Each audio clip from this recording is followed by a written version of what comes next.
Bonjour YouTube, je suis Sébastien et aujourd'hui madame voudrait sa voile sur la terrasse. Donc, mousqueton Lidl, on va revoir la fixation, c'est pour ça que sinon c'est facile. Mousqueton Lidl que j'avais acheté il y a une éternité, j'en ai pris 3. On va aller chercher la ficelle et on va essayer le nœud double ganse demi-pêcheur double. Je vous laisse le Google si vous voulez, je ne suis pas spécialiste des nœuds. Mais l'objectif c'est d'avoir ça. On va juste essayer le nœud ici en live. Je vous le fais pour la première fois. Hop. On va dérouler un chouille plus. Donc il faut faire comme ça. Comme ça. Comme ça. Et on repasse dedans. Avec le bouclier, c'est pénible. On tire ça. Et voilà, on a un nœud, hop, demi-pêcheur, double ganse. Si on met le mousqueton, on peut tirer pour le tendre. Et voilà, ça c'est supposé être un nœud solide. Donc on en a un. Maintenant, il va falloir aller faire les cordes, etc. Voilà le principe. Magique, hein? Et l'autre que je vais utiliser, c'est le nœud tendeur pour tester la longueur de la plus grande des cordes. Je vous montrerai peut-être, mais pas en live parce que c'est à 3 mètres de haut, compliqué. Il faut que je prenne l'escabeau aussi. Et une pince coupante. Et voilà le résultat. Une voile accrochée ici. Là, c'est une longueur fixe. Et sur les deux poteaux, ce que vous m'avez vu faire hier, à savoir, là, il y a donc ce nœud double, je sais plus quoi, demi-pêcheur double, là, sur un mousqueton. Le pontet, le taquet et la corde dessus. Comme ça, elle peut être montée et démontée facilement. Il en faudrait une deuxième, on va sans doute en prendre une deuxième qu'on va fixer à celle-là et l'accrocher là-bas, peut-être au barreau de la fenêtre ou peut-être à l'arbre, histoire d'avoir plus de couverture. On n'a pas trouvé le plus grand, elle fait 5 par 5 par 5 celle-là déjà. Voilà, je suis venu avec tout mon bordel, opération bardage, roulette et peut-être ensuite serrure. On va essayer de finaliser un peu ça, ce serait pas mal. On va aussi décoffrer ça. C'est du brave béton. Et ça fera très bien l'affaire. Hop là. C'est moche, mais ça fait son job. De toute façon, on le verra pas quand on aura fait la cabane pour la pompe à chaleur qui vient s'appuyer sur cette barre là. Et pour bien commencer le dimanche, peut-être finir le samedi sans qu'on s'en aperçoive, nous avons une fuite. Regardez, tout autour là. Donc on va démonter, on va remonter, on va desserrer, on va remonter, hein, c'est pas grave.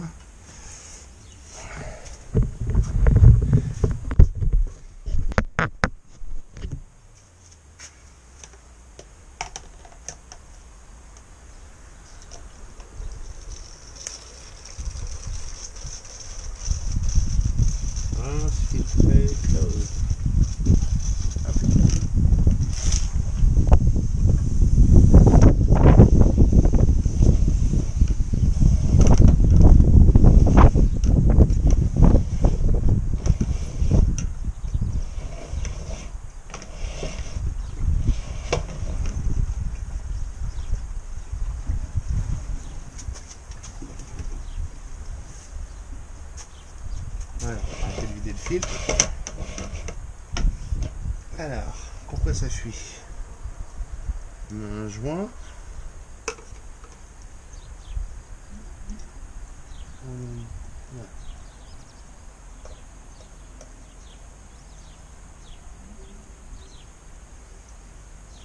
Alors, pourquoi est-ce que ça fuit? Allez savoir.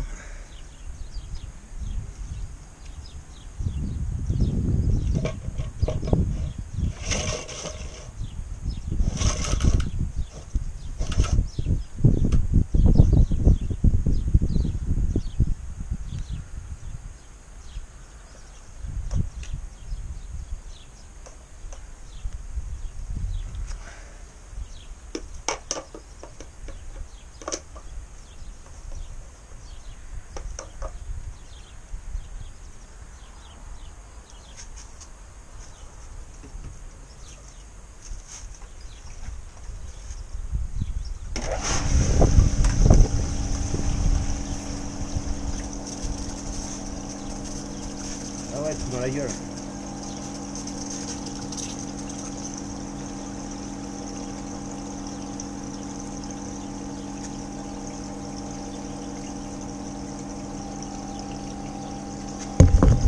Bon, je sais pas, mais le joint est un peu petit par rapport à la taille de la gorge.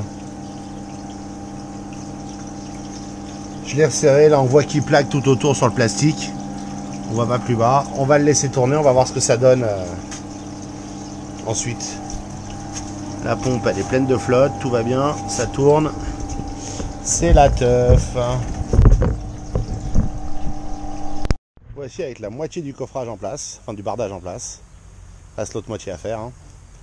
La porte est parfaitement droite parce qu'elle est soutenue par un écrou en bas dans le coin qui fait la bonne hauteur et dont je vais me servir quand je vais vouloir ajuster la roulette. Et avec ça, je fais une petite pause, manger quelque chose et reprendre l'autre côté ensuite. Rien que lever le toit m'épuise, il fait 45 kg, il n'a pas de vérin. Et voici le résultat. C'est quand même un peu moins hostile. Ces planches sont toutes fracassées. Donc on les changera probablement avec très incurvé. Mais c'est pas grave, c'est mieux, c'est plus joli. Et maintenant je sais où je dois mettre la serrure. Donc après une courte pause à l'ombre, on va revenir avoir chaud au soleil. Bon, la fuite semble être un problème résolu. Hein. On est à un bar et un chouille de pression. Et ça ne coule plus autour. C'est encore mouillé là. Mais je pense pas que ce soit la fuite, ça je pense que c'est l'eau stagnante. On verra. Bon, je vais la remettre en automatique. Hein. Elle a le droit à une pause. Il faudra nettoyer tout ça aussi parce qu'on a tous les moustiques qui étaient venus se noyer qui sont maintenant dans le filtre et dans les skimmers. Mais pour l'instant, objectif roulette. Mesdames et messieurs, mon local piscine ne manque a priori, au-delà d'un milliard d'améliorations possibles, que les vérins pour le côté gauche et éventuellement la géométrie de ceux à droite. Néanmoins, j'ai réussi à faire en sorte que les portes se ferment sans toucher et arrivent nickel au niveau. On a maintenant un petit loquet qui n'est pas du tout assez ajusté, donc je revois l'ajustement de ça, mais c'est pas grave, ça tient la porte fermée. On a maintenant une serrure de ce côté-là. Hop, pareil, c'est pas fait pour ça, donc bonjour l'ouverture. Mais ça c'est pas grave, je peux assez facilement régler ce problème.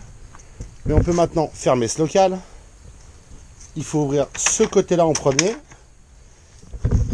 ce qui permet d'avoir accès pour déverrouiller ici. Hop, ce qui nous donne accès ensuite à ouvrir le toit avec ce verrou, ce truc-là, qui va être remplacé par une fermeture d'arrêt ou un truc comme ça que l'un de vous m'a dit dans les commentaires. J'adore, c'est exactement ce que je cherchais. Je vais en mettre un sur chaque. Et voilà. On va maintenant le fermer pour l'esthétique. Je vais même vous poser pour l'occasion. Vous arrêtez de vous promener avec moi. Voilà, maintenant, fermer le local.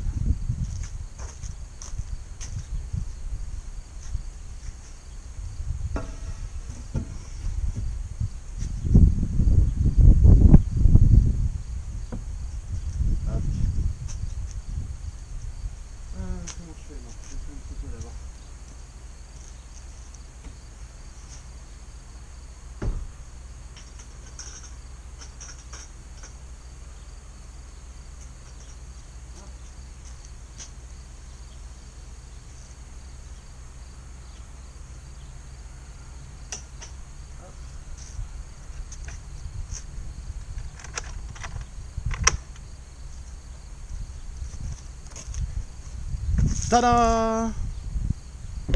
Après des mois à en parler, voilà le résultat. Il manque toujours la cabane de la pompe à chaleur, je sais, mais elle n'est pas encore installée ni câblée, donc je la remettrai qu'à l'après, qu'à la fin. Mais nous avons un local piscine. Ça n'aura pas été de tout repos dans l'arrivée là. Il reste encore un peu de boulot, mais le gros œuvre est fait. La bonne nouvelle, c'est que la fuite semble réparée, on l'a laissé tourner un certain temps. Donc ça, c'est fait, et ça fait nettement moins blocos au fond du jardin, ce qui est assez sympa. L'une des idées, c'est de mettre de l'herbe artificielle sur le toit plutôt que de l'onduliner noir. On verra. Madame s'est baignée. Elle a confirmé ce que je soupçonnais, à savoir l'eau est super froide, mais elle y est allée, elle a nagé jusque là et elle est repartie. Elle l'a même fait 2 fois parce qu'il fallait envoyer une vidéo à sa mère pour le prouver. Chacun son truc. J'ai aussi montré à madame comment nettoyer les skimmers et le filtre de la pompe. Elle l'a fait toute seule comme une grande, avec des gants quand même, faut pas déconner, il y a des moustiques et des bêtes. Hein. Mais elle l'a fait. Petit à petit, elle va apprendre à entretenir sa piscine. Puisque le but, c'est que je ne sois pas le seul capable de le faire. Et que je ne sois pas le seul à devoir le faire tout le temps aussi. Je ne vous cache pas que j'ai assez à faire pour pas coller la piscine en plus sur le dos à plein temps. Mais voilà, nous avons pas mal avancé. J'ai pas fait tout ce que je voulais tirer une ligne de dalle, éventuellement une partie en tout cas, je voulais enlever ce bois là. Je ferai ça demain, c'est pas grave, hein. La vie continue.